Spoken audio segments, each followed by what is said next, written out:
مشرکین نے اللہ کے حبیب سے عرض کیا کہ آپ ہمیں اپنے رب کا نصب بتائیں، شجرہ بتائیں، اپنے رب کا بایو ڈیٹا بتائیں، آپ کا رب کون ہے؟ تو اللہ پاک نے فرمایا ان سے کہو، میرے حبیب ان سے کہو، کل سے مراد ان سے آپ فرما دیں قل هو اللہ احد اللہ الصمد۔ جب بندہ پڑھتا ہے نا اللہ الصمد، غور سے سنیے گا، قل هو اللہ احد احد احد اللہ الصمد۔ جب بندہ پڑھتا ہے نا اللہ الصمد، جو صمد ہے، صمد صاد میم اور دال، جب بندہ پڑھتا ہے نا اللہ الصمد، تین فرشتے فوراً اسی کی طرف متوجہ ہوتے ہیں، اور اگر چوتھا آنا چاہتا ہے تو اس کو کہتے ہیں ابھی تیرا وقت نہیں، تیری ضرورت نہیں، چوتھا اسرائیل۔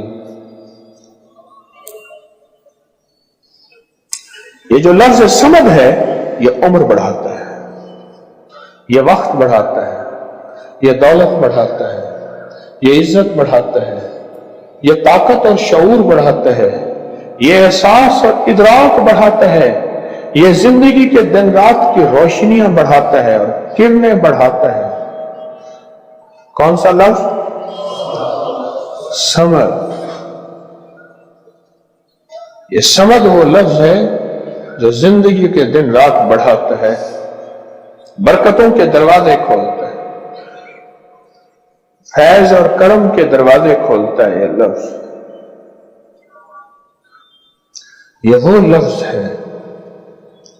تین فرشتے، جبرائیل، میکائیل، اسرافیل، بڑے فرشتے، یہ تین فرشتے جب صمد پڑھتا ہے اللہ الصمد، اے اللہ صمد کو بھیج دے، اللہ الصمد، اے اللہ صمد کو بھیج دے۔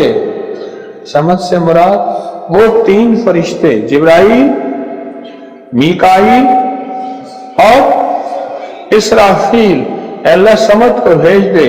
اور تینوں فرشتے آ کے کہتے ہیں میرے رب کی محبتوں میں سے محبت چاہتا ہے، دولتوں میں سے دولتیں چاہتا ہے، تاجوں میں سے تاج چاہتا ہے، اقتداروں میں سے اقتدار چاہتا ہے، شان و شوکت میں سے شان و شوکت چاہتا ہے، ملک مال چاہتا ہے، صحت حکومت چاہتا ہے، اقتدار رحمت چاہتا ہے۔ بول چاہتا کیا ہے؟ اگر چاہتے ہیں کہ کوئی ایسا عمل ہو جو رونگٹے کھڑے کر دینے والا عمل ہو، رونگٹے کھڑے کر دینے والا عمل ہو، رونگٹے کھڑے کر دینے والا عمل ہو، اگر آپ چاہتے ہیں کوئی ایسا عمل ہو تو ایک بار سورت اخلاص کو لو اللہ پڑھے، صرف ایک بار، صرف ایک بار سورت اخلاص پڑھے، صرف ایک بار۔ اور جب پہنچے نا اللہ الصمد، قل هو اللہ احد اللہ الصمد۔ میں یہاں بھونٹ پورا میں کچھ دن رہا، وہاں ایک صاحب میرے پاس آئے، مجھ سے کہنے لگے کہ میرے اوپر کسی نے ایک ایسا کالا جن اور ایسا خطرناک جن مسلط کیا ہے کہ جو میں آنکھوں سے دیکھتا ہوں اور میری بیوی آنکھوں دیکھتی ہے، بچوں کو نظر نہیں آتا، کوئی گھر میں آئے اس کو نظر نہیں آتا، میں آنکھوں میں دیکھتا ہوں۔ کہنے لگا ایسے دیوار کے اندر چلا جاتا ہے، پھر دیوار سے باہر نکل آتا ہے، چھت کے اندر جاتا ہے اور چھت پھٹتی محسوس ہوتی ہے، ہم ڈر کے بعض اوقات ہٹ جاتے ہیں کہ چھت پھٹی ہے گر نہ جائے، پھر وہ مل جاتی ہے، پھر ایسے چلا جاتا ہے۔ وہ کالا جن ایسے چلا جاتا ہے، ایسے آ جاتا ہے۔ کہا کہ اسے کسی نے ہمارے اوپر مسلط کیا، مسلط کیا۔ ان کے کچھ مسائل تھے، کوئی آپس میں مسلط کیے، اور کہا کہ وہ جن ایسا ہے ہمیں عبادت نہیں کرنے دیتا، تسبیح نہیں کرنے دیتا، وظیفے نہیں کرنے دیتا، اعمال نہیں کرنے دیتا، ہمارا منہ بند کرتا ہے، مجھے آج بھی اس بندے کے الفاظ یاد ہیں. 2 اس کے ساتھ بوڑھی خواتین تھی, ایک بہن تھی, ایک بیوی تھی. بیچارہ حالات کا ستایا مارا ہوا, کچھ 60 65 کے 70 کے قریب اس کی عمر تھی. کہنے لگا کہ جب میں قل ہو اللہ پڑھتا ہوں تو اس کی گرفت ڈھیلی پڑ جاتی ہے, اور جب میں پڑھتا ہوں نا اللہ الصمد, تو کہا کہ اللہ الصمد پڑھتے ہی وہ ایک دم دور ہو جاتا ہے, ایسے جیسے کسی چیز کو کوئی دھکا دے اور وہ چیز دھکے سے ایک دم دور ہو جائے. اللہ الصمد, ایک دم وہ دھکے سے ایک دم کوئی دور ہو جائے. کہا کہ ایسے ہی ہوتا ہے اللہ الصمد, اور کہا کہ بس یہی وظیفہ جو ہے, کہا کہ مجھے مفید ہوا ہے, موافق ہوا ہے یہی وظیفہ, اور کہا کہ بس اب میں صرف یہی وظیفہ پڑھتا ہوں, یہی وظیفہ پڑھتا ہوں. مجھ سے کہنے لگا آپ مجھے کوئی وظیفہ بھی دیں گے نہیں پڑھنے دیں گے, یہی اگر اجازت دے دیں. تو میں نے کہا اس سے بڑھ کے اسم اعظم کون سا ہے, اس سے بڑھ کے پرتاثیر چیز کون سی ہے؟ میں آپ کو یہی وظیفہ دے دیتا ہوں, آپ اسی وظیفے کو پڑھیں. پھر میں نے اس کا ترکیب بتائی, آپ کو ہی بتاتا ہوں, شاید میں زندگی میں پہلی دفعہ بتا رہا ہوں یا پہلے بتائی ہوگی, جہاں تک میری یادداشت ہے پہلی دفعہ بتا رہا ہوں.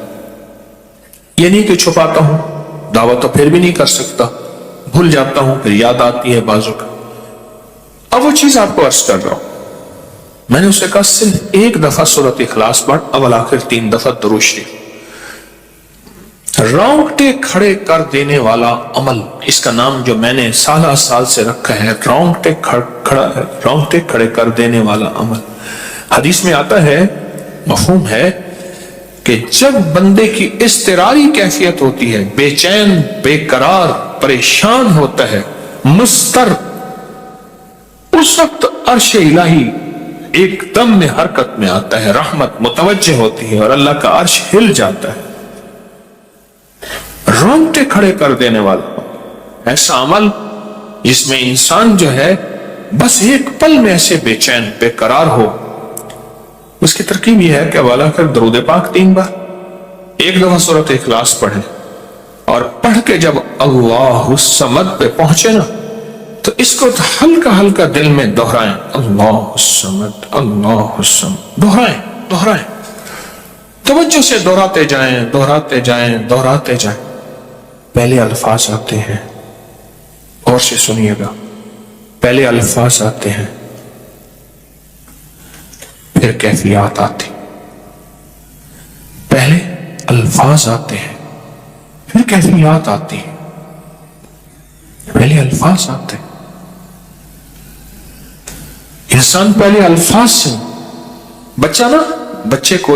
بچے کو آپ ایسے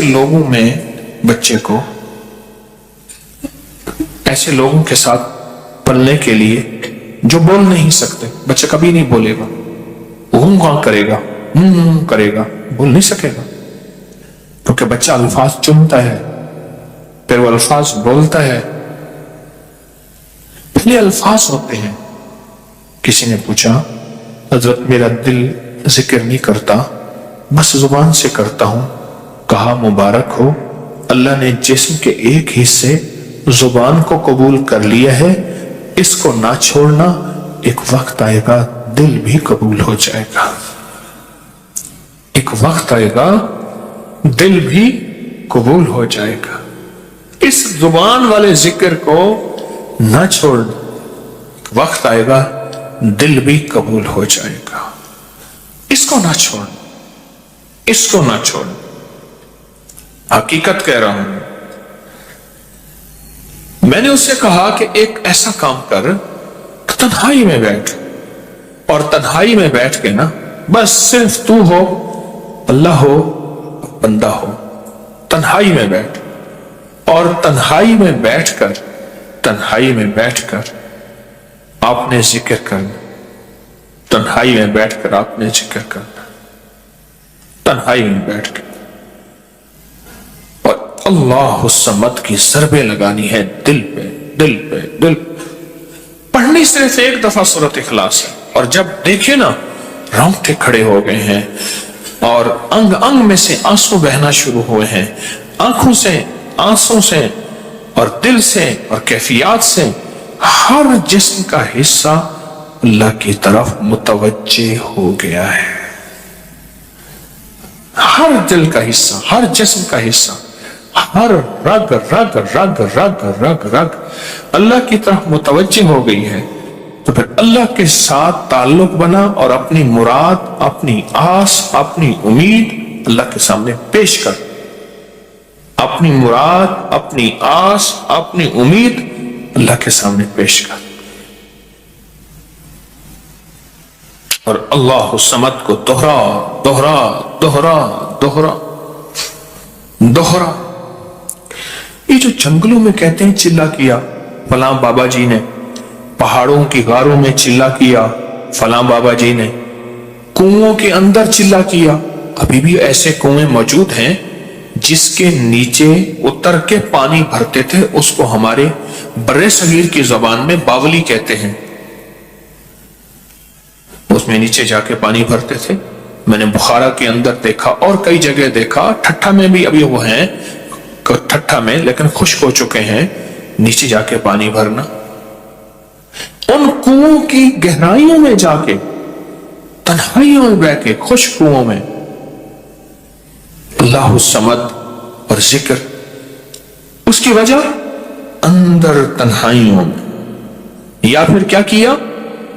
کہا کہ روئی کو تھوڑا سا گیلا کر اور پیسی ہوئی کالی مرچیں اس میں ملا اور کانوں میں ڈال کہ کوئی آواز کانوں تک نہ پہنچے.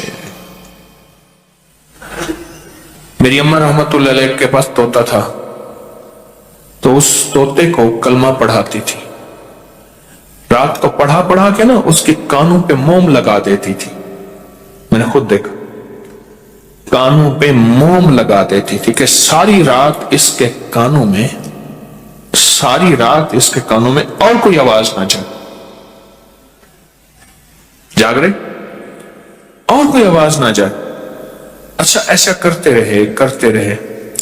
میں نے خود دیکھا کچھ عرصے کے بعد اس نے کلمہ پڑھنا شروع کر دیا. ایسے ہی ہم اگر مشق کر، جانور کی مشق ہو جائے تو اس کو کلمہ زبان پہ آ جاتا ہے. اگر ہم کبھی بھی کسی جنگل ویرانے میں، کبھی گھر کی تنہائیوں میں، کبھی کہیں بھی ایک دفعہ سورۃ قل ہو اللہ پڑھیں اور ایک دفعہ سورۃ اخلاص پڑھیں اور ایک دفعہ سورۃ اخلاص پڑھیں، لیکن اللہ الصمد کو بہت زیادہ دوہرا. اصل میں اللہ میں نقطہ نہیں، صمد میں نقطہ نہیں. یہ حروف صمامت ہیں، یہ بے نقطہ حروف ہیں، اور ان بے نقطہ حروف میں بہت طاقت بھی ہے، بہت تاثیر بھی ہے، بہت کمال بھی ہے. اللہم اغفر لی ولوالدی وللمؤمنین والمؤمنات والمسلمین والمسلمات. اب اس وظیفے کو اٹھائیں، اس میں ذرا چنیں کہ بے نقطہ حروف کتنے ہیں. آپ کو حیرت ہوگی، اور آپ کو حیرت ہوگی کہ اچھا یہ کیا ہے. جو طبیب کامل ہو جاتا ہے نا، یاد رکھیے گا، جو حکیم پختہ کار ہو جاتا ہے، جو ڈاکٹر پختہ ہو جاتا ہے، وہ کسی کا نسخہ دیکھتے ہی نا ایک پل میں دوائیں دیکھتا ہے اور دوائیں پڑھتا ہے. کہتے ہیں بس اس میں تھوڑی سی تبدیلی کر دیں باقی ٹھیک ہے، یا کہتے ہیں نہیں تبدیلی نہ کریں یہی ٹھیک ہے. اسے پتا ہے یہ اس جسم کے مطابق، اس بیماری کے مطابق یہ عین صحت ہے، عین تندرستی ہے. اسی طرح جو وظائف کی دنیا کا بندہ ہوتا ہے اور اس کو وظائف کی دنیا میں پختگی مل جائے تو وہ بھی ایک پل میں وظیفے کے اندر کی طاقت دیکھتا ہے کہ اس میں حروف آتشی کتنے ہیں، خاکی کتنے ہیں، آبی کتنے ہیں، بادی کتنے ہیں، سوامت کتنے ہیں، قمری کتنے ہیں، شمسی کتنے ہیں، اور اس کے اندر وہ حروف کتنے ہیں جو نوری ہیں، وہ کتنے ہیں. ایک پل کے اندر اسے وظیفے کی طاقت اور تاثیر، اور ایک پل کے اندر اس کے کمالات اس کے اندر کھل جاتے ہیں. اندیکھا جہان ہے،